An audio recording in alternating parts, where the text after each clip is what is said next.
आज मैं पोस्टमार्टम करने लगा हूं इस खानदान का। ये कबाड़ियां हैं लोहार, मैं बताऊंगा इन्होंने क्या किया पहले। और मैं ये जो बोल रहा हूं ना, दो लफ्ज मैंने बोले हैं लोहार और कबाड़िया, ये मैंने क्यों बोला है ये आपको अभी मैं साबित करूंगा। मैं बिला वजह नहीं कह रहा, ना मैं कोई गुस्से में हूं, मैं तो बहुत इंजॉय करने वाला हूं और आपको भी करवाने लगा हूं। ये नादरीन एक खबर पहले आपको मैं पढ़ के बताता हूं कि शहबाज शरीफ ने आर्मी चीफ के बारे में क्या कहा। Army chief general Syed Asim Munir के साथ मिलकर पाकिस्तान को दुनिया का सबसे ज्यादा तरक्की करने वाला मुल्क बनाएंगे शहबाज शरीफ। आसिम मुनीर साहब ने तो रिटायर हो जाना है, उनकी रिटायरमेंट के बाद फिर आप क्या करेंगे? फिर मुल्क कैसे तरक्की करेगा? फिर तो नए आर्मी चीफ आ जाएंगे, फिर आपको नए जूते पॉलिश करने पड़ा करेंगे। देखें, आसिम मुनीर साहब आपके दौर में मेरे साथ बड़ी ज्यादती हुई है, लेकिन मैं फिर भी आपको एक बिल्कुल सही मशवरा देने वाला हूं और सबूत के साथ देने वाला हूं। ये फ्राडिये नौसरबाज हैं, इन्होंने आपको भी चूना लगा देना है, बल्कि ये चूना लगाने का इन्होंने आगाज कर दिया है। मैं आपको पहले आज की खबर बताता हूं और उसके बाद फिर मैं आपको खबर बताता हूं कि ये इससे पहले कैसे चूना लगाते थे और किस तरह इन्होंने कौम को बार बार बेवकूफ बनाया है। ये जनाब अब ये कह रहे हैं कि हमें बहुत बड़े बड़े ज़खायर मिल गए हैं, हम अपनी मादनियात को बेचेंगे बलूचिस्तान में और खैबर पख्तूनख्वा में, और हम IMF से जान छुड़वा लेंगे। ये स्टेटमेंट शहबाज शरीफ का सुने जो आर्मी चीफ की मौजूदगी में दिया है। पाकिस्तान कुदरती वसाइल से मालामाल मुल्क है, जिनकी बदौलत वो इंशाल्लाह जल्द खुद कफील होकर IMF जैसे इदारों की मोहताजी से निजात हासिल करेगा। ये जनाब शहबाज शरीफ साहब का अज़्म है। इस पे आर्मी चीफ साहब की भी तकरीर करवा दी। अब जरा मैं एक चीज आर्मी चीफ के सामने रखता हूं, या बल्कि पूरी कौम के सामने रखता हूं। ये आज से 10 साल पहले का एक अखबार है, 10 साल पहले, ठीक 10 साल हो गए हैं, बल्कि 10 साल और 2 महीने हो गए इस अखबार को।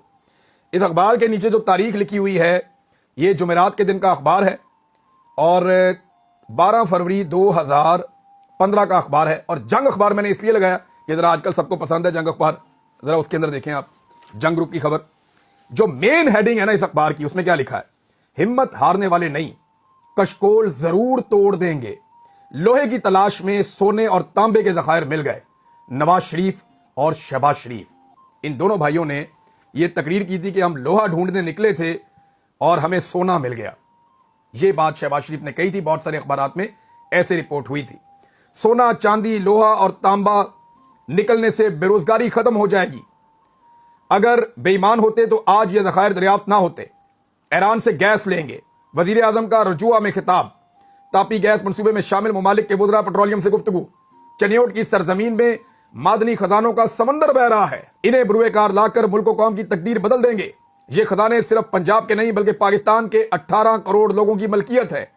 वजीर आला शहबाज शरीफ, उन्होंने कहा जी कि बेरोजगारी खत्म हो जाएगी, सनतें लग जाएंगी, पूरे पाकिस्तान में खुशहाली आ जाएगी, लोहे की तलाश में सोने और तांबे के ज़खायर मिल गए हैं, कौम को मुबारक हो, कौम को मुबारक हो। अब ये वो चीजें हैं जो नौसरबाजियां और रंगबाजियां इन्होंने पहले भी की हुई हैं।